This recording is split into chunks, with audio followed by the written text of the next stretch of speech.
Assalamualaikum warahmatullahi wabarakatuh.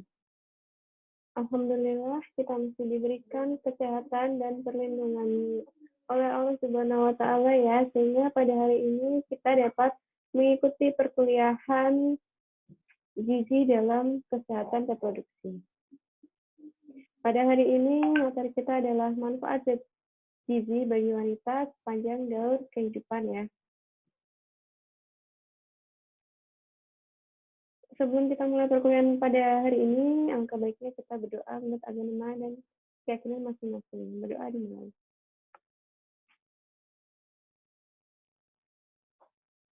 Berdoa selesai.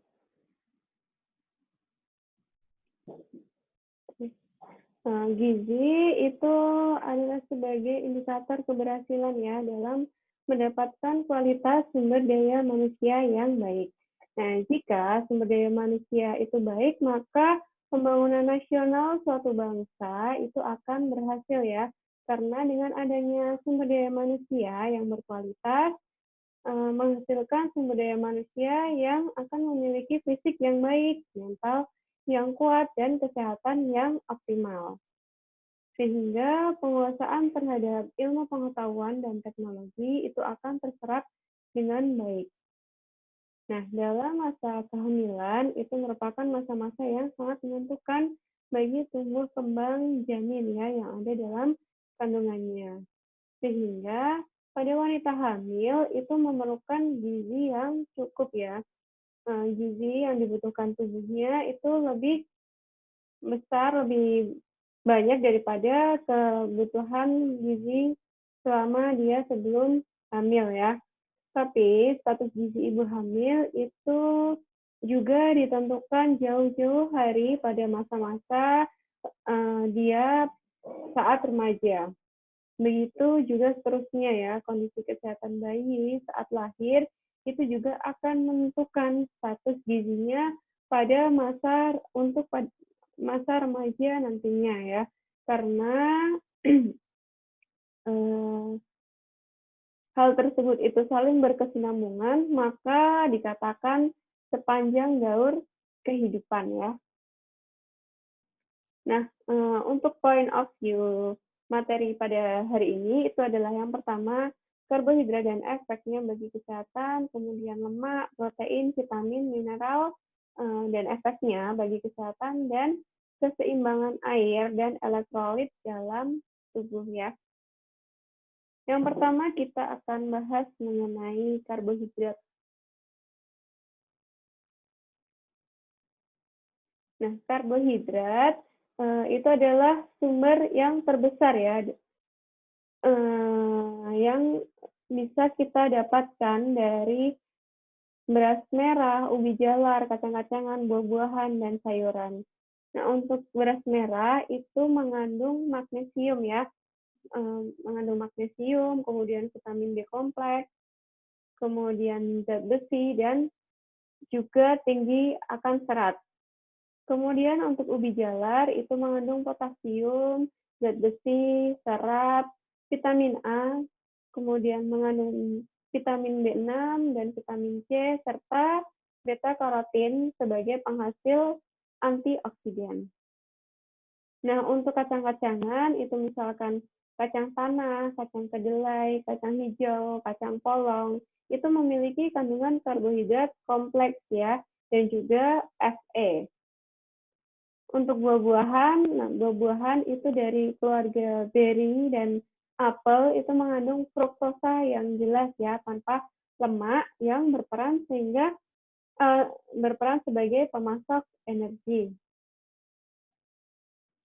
Kemudian untuk oatmeal ya, oatmeal itu mengandung serat, mengandung zat besi, vitamin B kompleks yang baik untuk diet yang sehat. Kemudian yang terakhir adalah sayur-sayuran yang berwarna hijau ya, yang mengandung tinggi karbohidrat dan rendah kalori ya. Untuk fungsinya, fungsi dari karbohidrat selain sebagai sumber tenaga, itu juga efeknya itu yang mengenyangkan. Fungsi-fungsi dari karbohidrat itu adalah yang pertama untuk proses metabolisme ya, kemudian untuk membentuk jaringan sel, membentuk struktur dan organ-organ dalam tubuh. Kemudian yang kedua sebagai sumber energi. Jadi karbohidrat itu disimpan sebagai glikogen dalam hati dan juga jaringan otot ya. Dan sebagian itu diubah sebagai lemak. Kemudian disimpan sebagai cadangan energi di dalam jaringan lemak.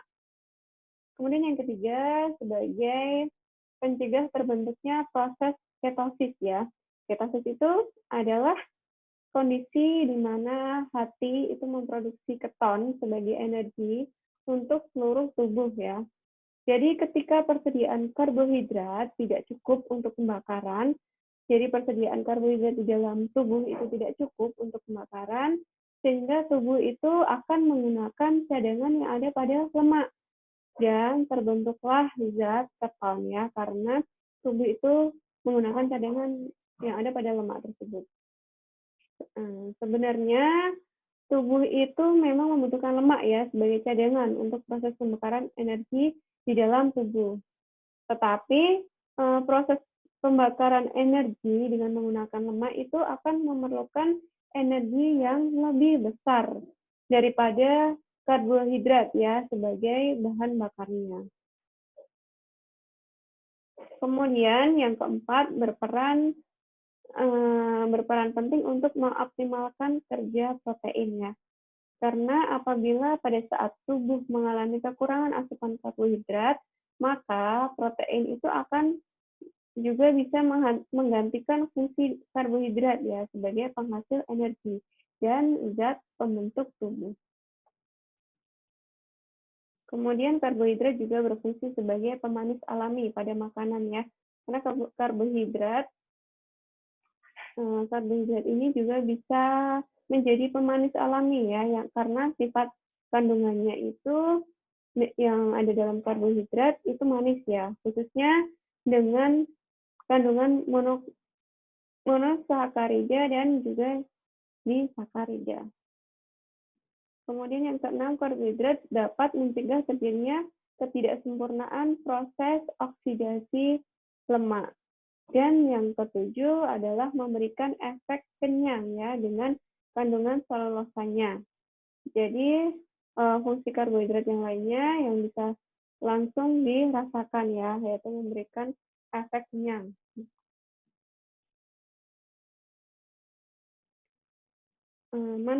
Kemudian yang selanjutnya adalah lemak ya.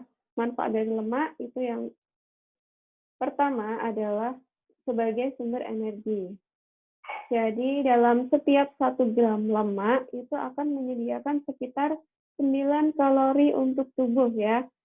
Jadi lemak baik itu akan bermanfaat sebagai sumber energi bagi tubuh kita.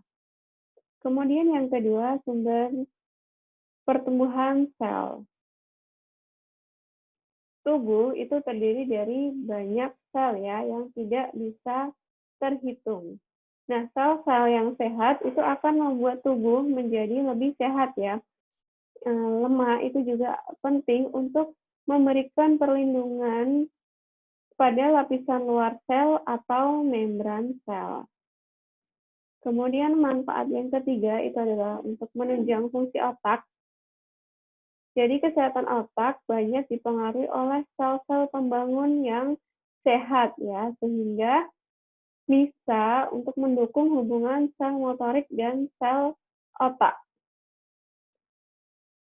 Lemak itu membuat sel-sel dalam otak itu akan terus berkembang ya, dan akan membentuk lapisan sel yang sehat. Selain itu, lemak juga membantu tubuh agar bisa berpikir dengan cepat ya, sehingga lemak itu mempengaruhi kecerdasan otak.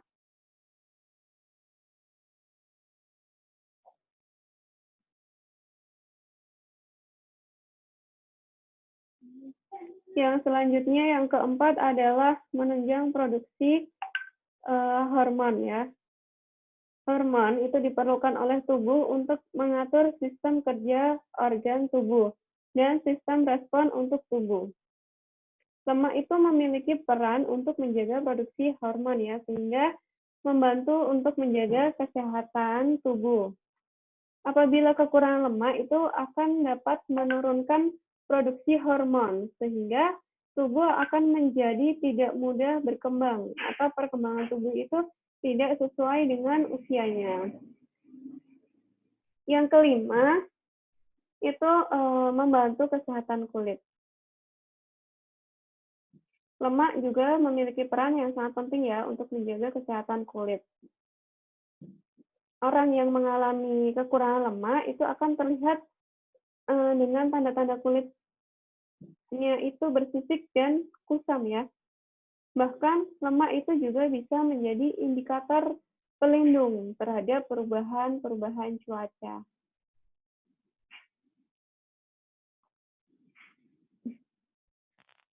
Kemudian yang keenam adalah membantu penyerapan vitamin ya. Vitamin yang larut dalam lemak itu A, D, E, K. Mudah untuk diingat ya. Vitamin yang larut dalam lemak itu adalah A, D, E, dan K. Nah, untuk vitamin A itu untuk menjaga kesehatan mata. Kemudian vitamin D itu untuk membantu penyerapan kalsium dan memperkuat tulang serta gigi. Kemudian vitamin E itu untuk membantu kesehatan kulit, dan vitamin K untuk menunjang proses pembekuan darah ya. Jadi tanpa lemak, maka tubuh itu tidak akan bisa menyerap vitamin-vitamin tersebut, vitamin yang dihasilkan dari luar tubuh atau yang didapatkan dari makanan-makanan.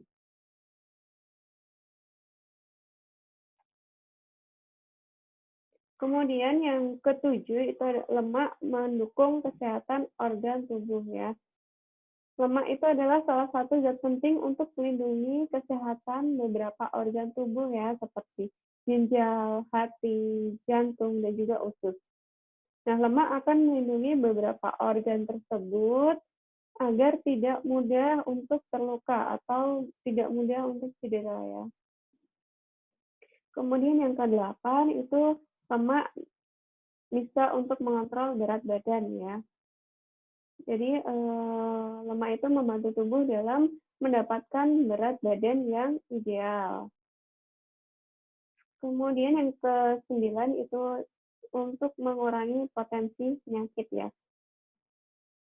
Nah, pada lemak jenuh ganda itu berfungsi untuk melindungi tubuh agar tidak terkena penyakit tertentu, seperti penyakit jantung dan juga stroke ya.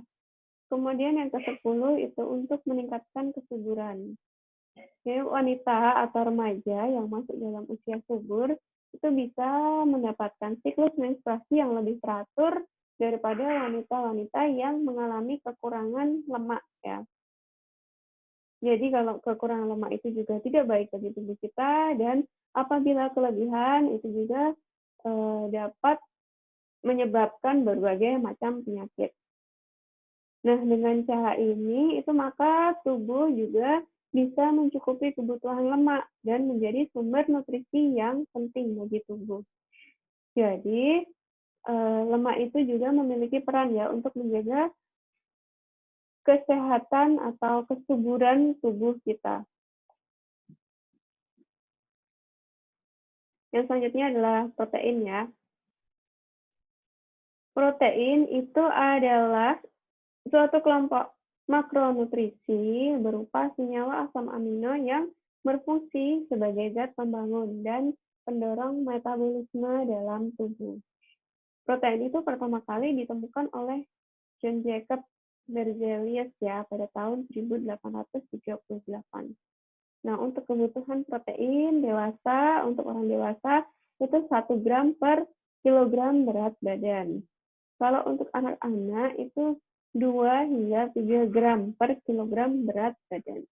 Jadi misalkan berat badan orang dewasa tersebut itu adalah 50 kilogram, berarti perharinya dia membutuhkan protein sebesar 50 gram per hari ya.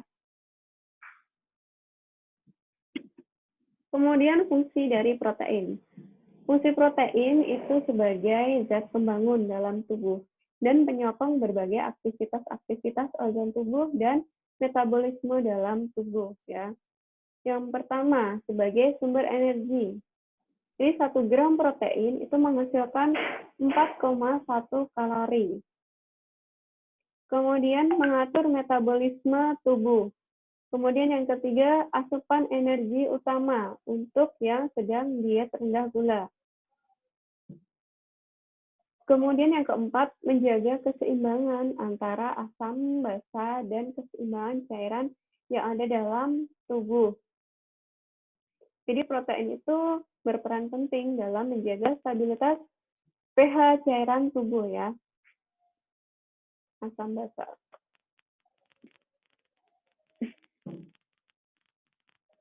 Kemudian fungsi lainnya yaitu untuk merupakan sebagai bahan dalam sintesis substansi seperti halnya hormon, kemudian zat antibodi dan organel sel lainnya.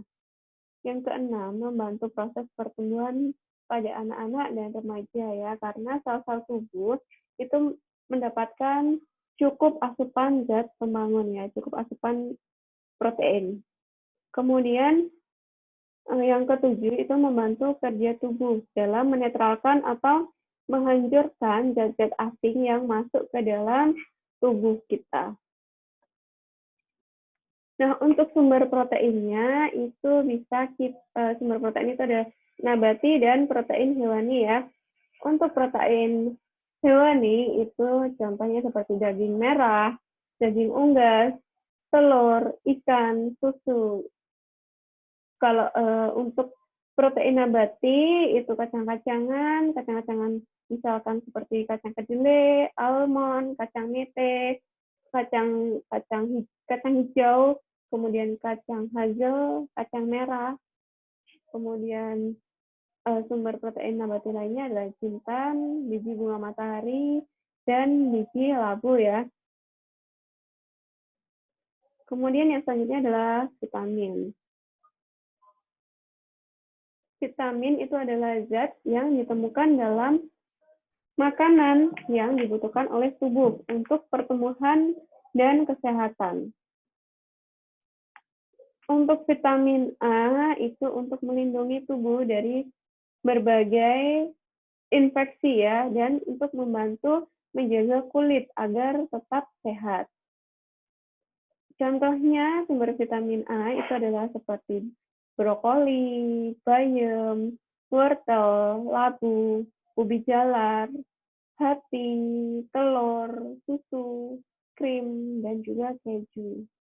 Kemudian untuk vitamin B1 itu berfungsi untuk membantu tubuh dalam mencerna karbohidrat dan untuk menjaga sistem saraf ya. Contohnya itu adalah hati, kacang, sereal, roti, dan juga susu. Kemudian vitamin B2 itu untuk menjaga kesehatan kulit. Contohnya hati, telur, keju, susu, makanan-makanan yang berwarna hijau, kemudian kacang polong, dan juga gandum. Kemudian vitamin B3. Vitamin B3 ini membantu tubuh kita dalam menggunakan protein, lemak, dan karbohidrat. Selain itu, vitamin B3 juga berfungsi untuk menjaga sistem syaraf dan menjaga kulit kita ya. Sumbernya itu bisa dari hati, ragi, kacang, daging, ikan, dan unggas. Kalau tubuh kita kelebihan vitamin A itu disebut hipervitaminosis ya, yang nantinya akan terjadi sumber vitamin A, kelebihan vitamin A dalam tubuh itu akan tersimpan dalam tubuh apabila melebihi dari 25.000 international unit per kilogram ya. Kalau untuk vitamin B yang lebih dari 200 mikrogram per hari itu akan menyebabkan efek toksik pada tubuh ya. Jadi konsumsilah vitamin-vitamin tersebut yang tidak melebihi dari kapasitas perharinya. Untuk vitamin B5 itu fungsinya untuk membantu dalam proses penggunaan karbohidrat dan lemak, serta untuk membantu dalam proses produksi sel-sel darah merah ya. Kemudian vitamin B6 itu untuk membantu tubuh kita dalam menggunakan protein dan lemak dan membantu dalam proses transportasi oksigen serta sangat baik untuk kesehatan saraf kita ya. Kalau untuk sumber vitamin B5 itu seperti daging sapi, kemudian ayam, lobster, susu, telur, kacang, kacang polong, brokoli, kemudian ragi dan biji-bijian. Kalau untuk sumber vitamin B6 itu hati, biji-bijian, kuning telur ya, kemudian kacang, pisang, wortel, dan ragi. Untuk vitamin B9 itu fungsinya untuk tubuh itu membantu dalam produksi sel baru dan memeliharanya ya, serta dapat untuk mencegah bayi lahir cacat. Sumber vitamin B9 contohnya seperti makan makanan hijau, hati, ragi, kacang-kacangan polong, kemudian jeruk, sereal, dan gandum. Kalau untuk vitamin B12 itu berfungsi untuk membantu dalam produksi sel baru ya dan memeliharanya serta dapat mencegah cacat lahir sama ya. Kemudian sumber B12 susu, telur, hati, unggas, kerang, sarden, dan telur. Untuk vitamin C itu untuk menjaga kesehatan tulang, menjaga kesehatan kulit, dan untuk pembuluh darah.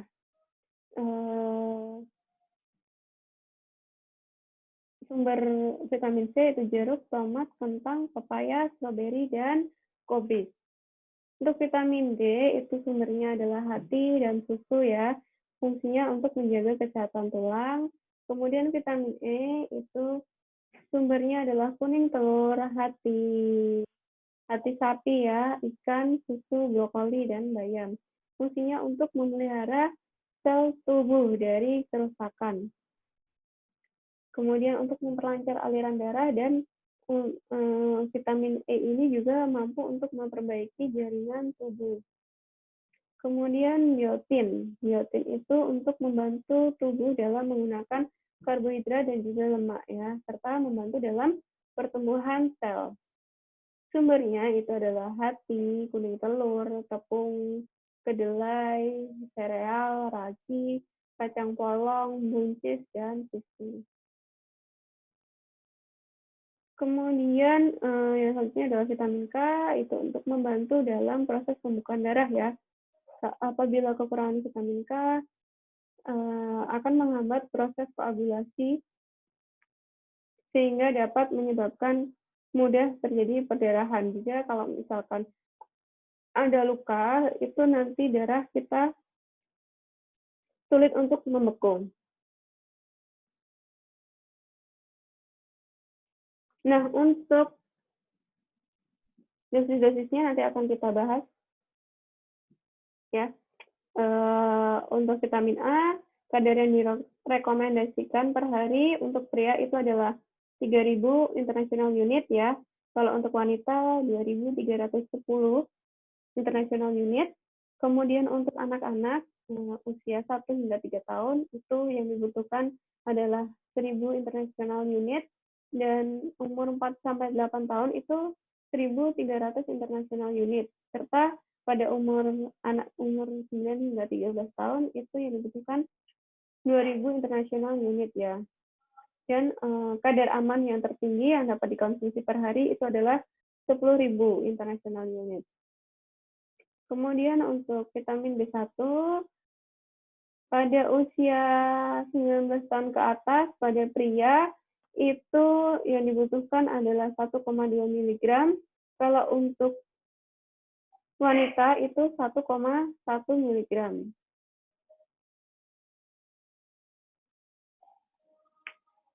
Kemudian untuk vitamin B3,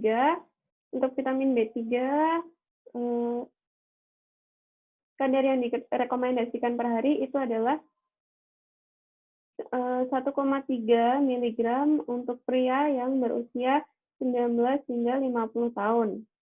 Kalau untuk pria yang berusia 51 tahun ke atas itu membutuhkan 1,7 miligram vitamin B6 ya.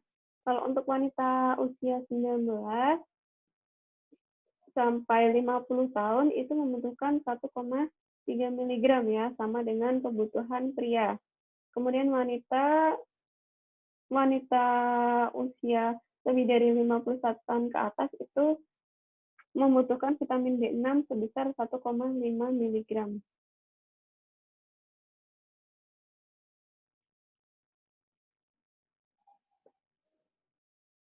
Itu untuk vitamin B6. Dan dosis yang aman, yang tertinggi yang bisa dikonsumsi per hari itu adalah 100 miligram. Kalau untuk vitamin B3 untuk pria itu 16 miligram, wanita 14 miligram ya, tidak ada batasan umurnya. Kemudian untuk kadar aman tertinggi itu adalah 35 miligram. Kemudian untuk asam folat atau vitamin B9 itu adalah untuk segala usia yang dibutuhkan 400 mikrogram ya, ibu hamil atau sedang merencanakan kehamilan itu 800 mikrogram. Kalau untuk ibu menyusui itu sebesar 600 mikrogram. Jadi kadar maksimal itu adalah 1000 miligram. Itu berlaku hanya untuk asam folat sintesis ya, yang terdapat di suplemen atau fortifikasi pangan. Namun tidak ada kadar tertinggi ya untuk asam folat yang diperoleh dari sumber-sumber yang alami ya. Kalau untuk vitamin B12, kadar amannya itu untuk pria dan wanita usia 14 tahun ke atas itu sebesar 2,4 mikrogram. Untuk vitamin B kompleks usia 70 tahun ke atas itu membutuhkan 1.800 miligram dan pada wanita membutuhkan 425 miligram. Ya. Untuk kadar amannya itu untuk kadar yang direkomendasikan, kalau untuk kadar amannya adalah 3.500 miligram. Untuk vitamin C, kadar yang dianjurkan itu untuk pria 90 miligram dan pada wanita 75 miligram. Kalau untuk perokok, itu membutuhkan dosis tambahan ya untuk vitamin C, yaitu sebesar 35 miligram. Dan kadar maksimal yang aman itu adalah 2000 miligram ya vitamin C per hari. Kemudian vitamin D, itu usia 1-70 itu membutuhkan 600 international unit vitamin D. Untuk usia 70 tahun ke atas itu membutuhkan 800 international unit. Dan kadar maksimal itu adalah 4.000 international unit vitamin D. Kemudian vitamin K itu semua usia dan jenis kelamin itu membutuhkan 22 international unit. Nah, kadar maksimal itu adalah 1.500 international unit ya dari makanan. Kalau untuk vitamin E, dari vitamin E itu adalah maksimal 2.200 international unit. Kemudian untuk vitamin K, pria dan wanita usia 14 sampai 18 tahun itu membutuhkan 75 mikrogram dan untuk usia 19 tahun ke atas itu membutuhkan 90 mikrogram.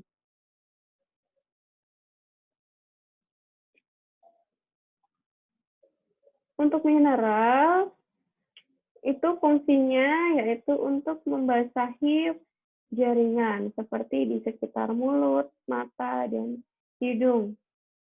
Kemudian untuk mengatur suhu tubuh, untuk bantalan sendi, dan untuk membantu tubuh kita untuk mendapatkan nutrisi ya.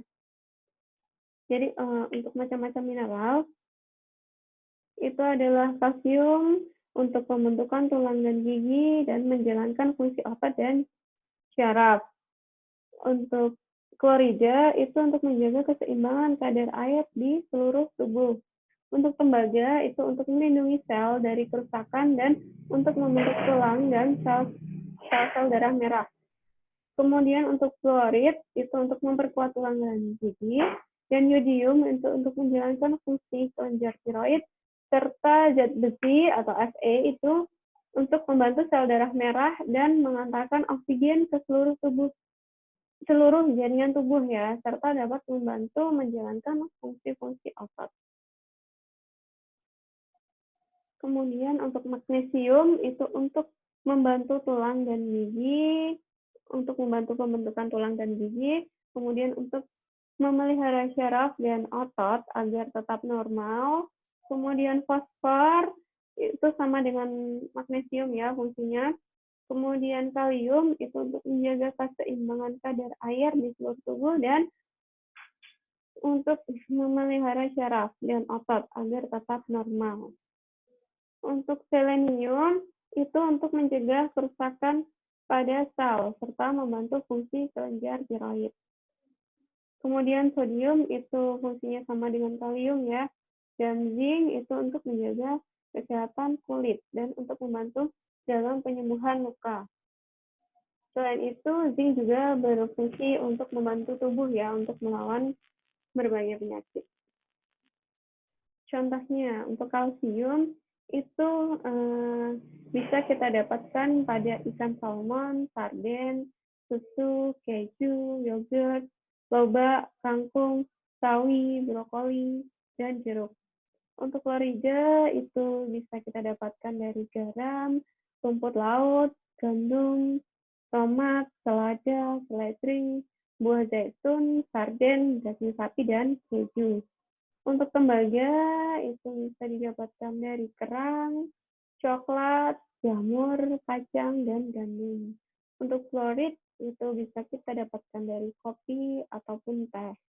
Untuk jodium itu bisa kita dapatkan dari seafood dan garam yang berjodium ya. Kemudian untuk sumber zat besi atau Fe itu dari daging, ikan, sapi, tepung kedelai, telur, kacang-kacangan, bayam, lobak hijau, kerang, dan sereal. Nah, untuk magnesium itu bisa kita dapatkan dari kacang-kacangan, seafood, susu, keju, dan yogurt. Kemudian untuk fosfor bisa dapatkan dari susu, yogurt, keju, daging merah, unggas, ikan, telur, kacang-kacangan. Kemudian kalium dari susu, pisang, tomat, jeruk, melon, kentang, ubi jalar, kismis, bayam, lobak, kangkung, dan kacang polong. Untuk selenium bisa didapatkan dari sayuran, ikan, kerang, daging merah, ikan, kemudian daging merah, biji-bijian, telur, ayam, hati, bawang putih, dan ragi.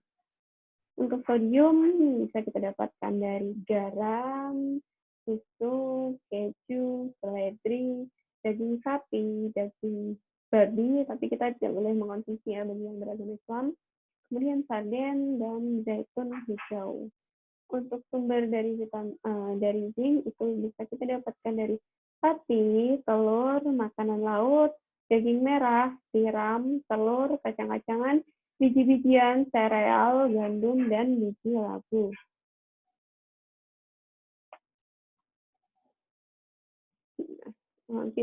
Kemudian keseimbangan air dan elektrolit di dalam tubuh itu adalah merupakan salah satu bagian dari fisiologis homeostasis ya.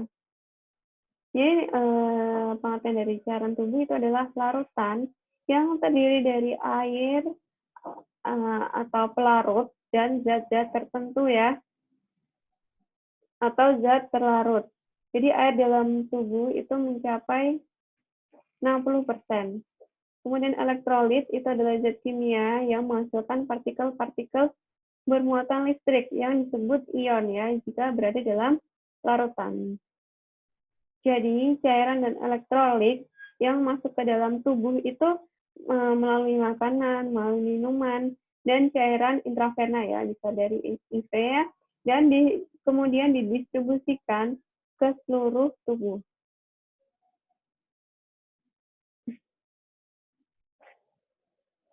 Jadi keseimbangan cairan dan elektrolit itu melibatkan komposisi dan perpindahan dari berbagai cairan tubuh ya.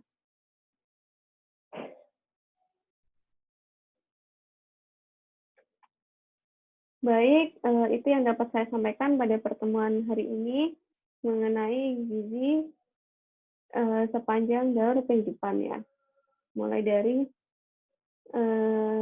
janin, kemudian hingga dewasa dan berkesinambungan dari, waktu remaja juga akan mempengaruhi perkembangan janin yang akan dikandungnya nantinya. Baik, pertemuan pada hari ini saya cukupkan sekian. Apabila ada kurang lebihnya saya mohon maaf. Saya akhiri, wabillahi taufiq wal hidayah. Wassalamualaikum warahmatullahi wabarakatuh. Selamat siang.